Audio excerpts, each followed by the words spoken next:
Do you enjoy beer? If so, what are your favorite kind of styles of beer?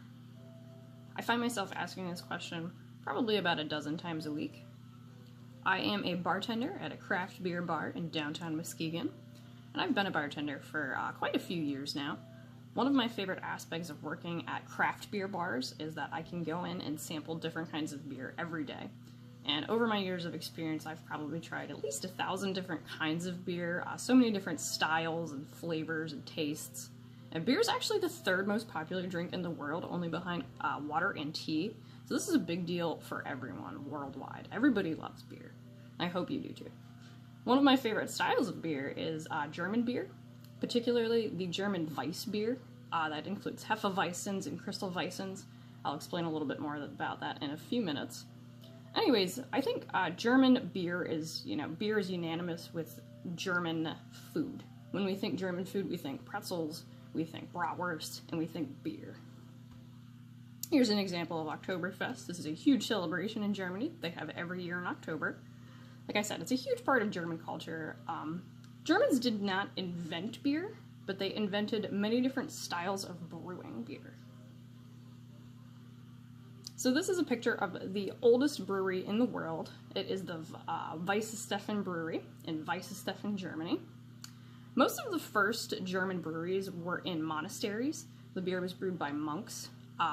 Beer was considered a better alternative to water at the time. It had a higher caloric value. It was more nutritious than water, and it was also safer because of the alcohol content killed a lot of the bacteria in it. So this was, brewed for the mass peoples. This was a big deal. The monasteries would brew these beers for everyone to keep them safe and healthy. In 1516, the German beer law was implemented. This basically stated that beer could only be brewed using water, hops, and malt. There's a lot of other aspects of the German beer law. You can look into it. It's pretty extensive, actually, the law. But the overall point of the German beer law was that you could only use these 3 ingredients. So to work around that, they had to develop many different ways to brew the beer to kind of work around this beer law. So it was actually a positive thing in the end, because German beers are awesome. This is an example of a Weiss beer. You can see the very light color.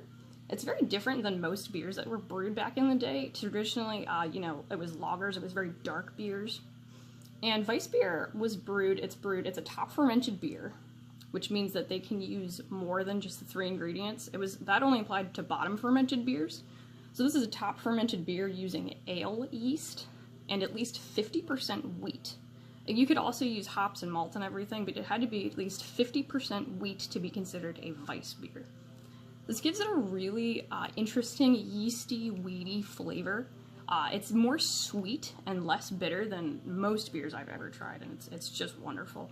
It's got a really good froth to it, a nice thick head, and like I said, this very white color, which is why it's called Weiss beer. Weiss beer translates to white beer, obviously showing the color. So some very popular beers that we have today are based on traditional German brewing styles. This is Oberon. It's a very, very popular Michigan beer. If you're from Michigan, I'm sure you've heard of Oberon. It's a big deal, it's the summer beer that we have.